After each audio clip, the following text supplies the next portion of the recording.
Hey, what's going on, everybody? I am back again with video number 2 update on my breast implants.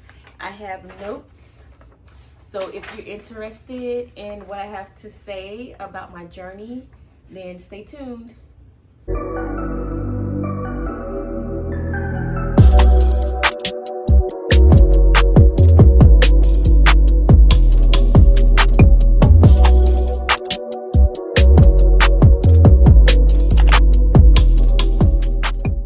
What's up, you guys? As I've already said, I'm here again to give you guys the insider on different questions that people have asked me after I got my surgery, because many didn't know I was getting my surgery until I put up the first video. Okay, so I'm gonna start. I have questions written down just so I won't forget anything. So the number one question that I get asked is, why did I get them?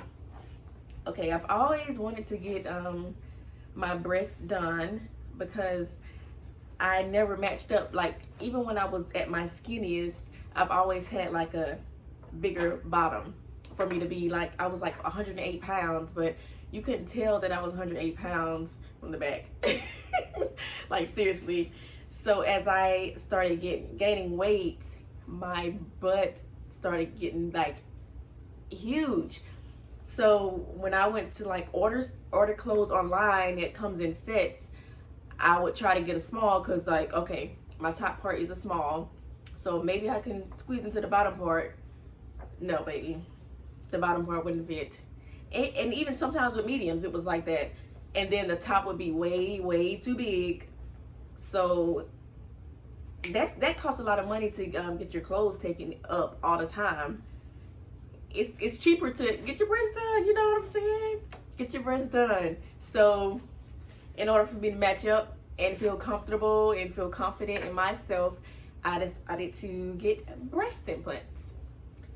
So I did a lot of research on different types of breast implants. I did a lot of research on the local surgeons here in Panama City, and I chose my surgeon that I went to. I won't say his name because I didn't ask him, but I'm pretty sure he wouldn't mind, but I'm not going to say his name. I will ask him at my next appointment if I could put his information in, and on my next video, if he says it's okay, then I will have his video, his name in my description box below. Okay, so I went. In the beginning, I decided to get my breast done in 2017. I went and did everything. I went for my consultation, and when it was time to have my surgery the day before, I found out I was pregnant. So I couldn't get it done. So I was like, oh, whatever, it doesn't matter anymore. And I kept telling myself that after I get finished, after I have my baby and I'm done breastfeeding, then I was thinking that my breast was gonna grow a little bit, but after I finished breastfeeding, those boobs went away. They weren't even the size that I needed them to be anyway, but they were bigger than what I had. So, but anyway, yeah, they went away, and I stopped breastfeeding in 2019, and I kept saying, okay, I'm gonna get my breast done one day. One day I'll get my breast done. And 2020 came along, and I was thinking about it. I was telling Chris a lot. I was like, okay, I'm gonna get my breast done, then I just forget about it. And he reminded me, like, he was very supportive. He was like, babe, okay, you go get your breast done. It's the perfect time. You know, you're home. You don't have to drive to work or whatever. So I went to the same surgeon that I went to in 2017. He still had all of my paperwork, and he still had my folder and everything. So went from there. That was at the end of April, and he was saying that, okay, I can't do your surgery right now because the governor has closed the state, and he's not allowing cosmetic surgery. He's only allowing surgeries that are needed. So May 1st rolls around, and the governor opened up the states, and they called me like a day later after the governor opened the state and said, okay, can you come in and get your breast done next week? And I was like, yeah. So that's that. I don't go by cup sizes A, B, C, or D, or anything like that. They go by cc's. So I got 380 cc's.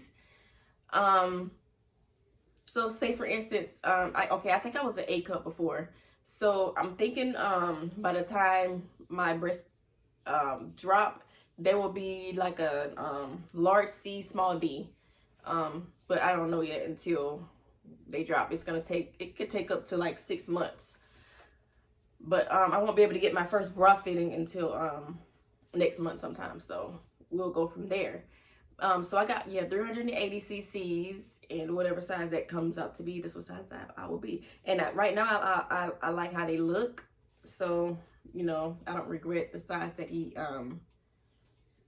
said that I needed. He the one who the doctor pointed out the size that I needed, but based on my body frame or whatever. So I went with what he said. He does the surgeries or whatever. So okay, so the day before I went in for my surgery, you have to go in. They talk to you about a lot of stuff. They give you a prescription. You go pick up your medication before your surgery, because you're not who wants to wait on medicine or whatever. So yeah, you go and pick up your medicines. What I found out after my surgery, they put surgical tape on you, and I found out that I was allergic to surgical tape. Like, I wouldn't have known that because I've never had this type of surgery before. So it caused me to get some blisters, but they didn't hurt or anything. They're gone away. The blisters where the surgical tape was. It's like an outline of what the surgical tape was to cover up my nipples or whatever. Oh, backtrack. My incision is in my armpit.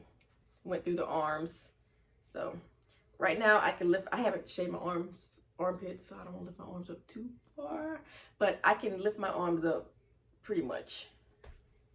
And yeah, the incisions is a little bit uncomfortable, but it's okay. It's nothing that I cannot deal with. So the pain after the surgery, it just feels like somebody's sitting on your chest or whatever. It was right now I feel comfortable, but I would say day 1 through 5, it felt like somebody was sitting on my chest or whatever, and like down the center of my chest, it feels like it was just about to cave in. That's the most uncomfortable feeling to me, and especially when I wake up in the mornings and stand up. I guess it's all that pressure from me laying back and standing up. Everything is trying to, how gravity is, falls, and it just felt like they're about to just burst through. Yeah, because the breast implants, they're behind my sorry if I'm rambling, but I'm thinking of stuff as I talk. The breast implants, they're behind my muscle, so it's gonna take them a long time to fall into position. And there's exercises that I do to help it fall where it needs to fall. The pain medication that I received an antibiotic, and I received hydrocodone. And I took the antibiotics for 10 days, and I took the hydrocodone for like five days, but I didn't take the whole pill. I broke the pill in half each time because that whole pill was just too much for me, and I like to be alert. So and it helped with the pain when I cut it in half too. So I think if I would have took the whole thing, I would have been floating somewhere. Okay, some must-need items for your surgery. I would say I'll insert a picture of my pillow setup. Okay, so with those pillows, I also used a heating pad, and that pillow, it comes in handy because it has it's like a seat pillow or whatever, and I had a pillow behind it. Of course, as you saw, I had 2 pillows beside it. And sometimes I have 2 neck pillows too. I use a neck pillow on my neck and one on my back sometimes. So, and that works out good for me.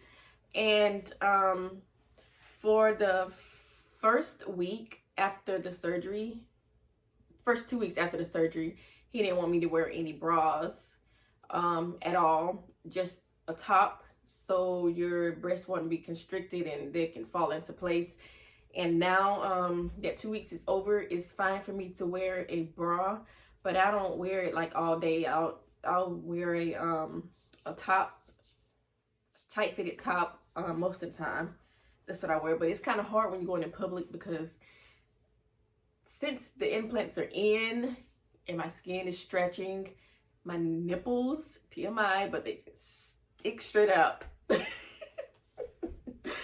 My nipples just stick straight out, so that's kind of weird. And putting tape over it didn't work for me, so they were still like poking out. So I do have to wear a bra in public. So,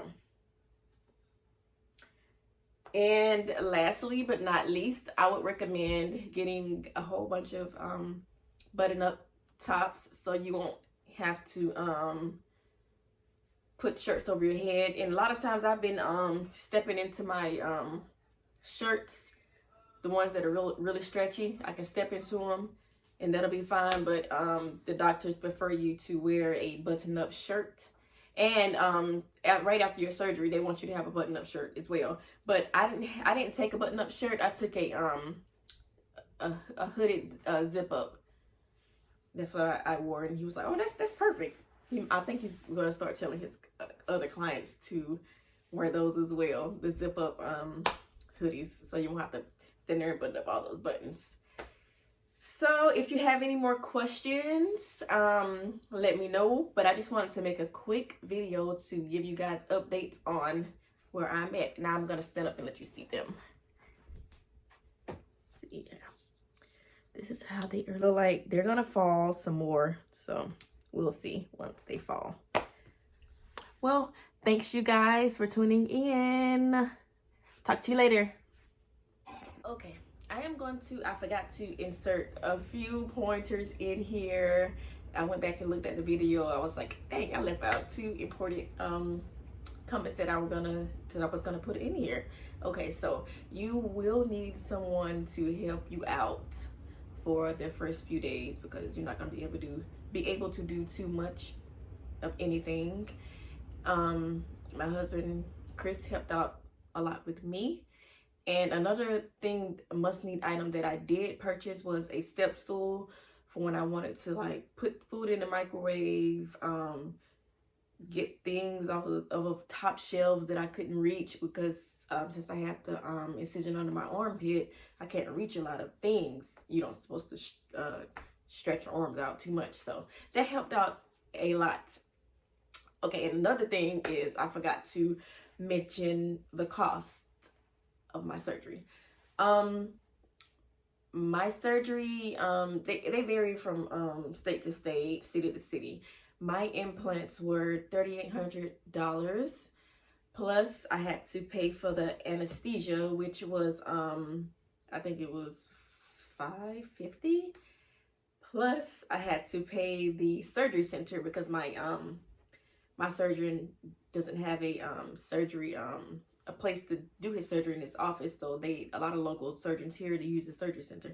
I had to pay the surgery center $1,200. So all in all, it was almost $6,000 for my surgery. So I would say go for that. If you're looking into getting surgery, it'll be roughly around that much. Could be a little lower, could be a little higher, depending on if your surgeon has a facility.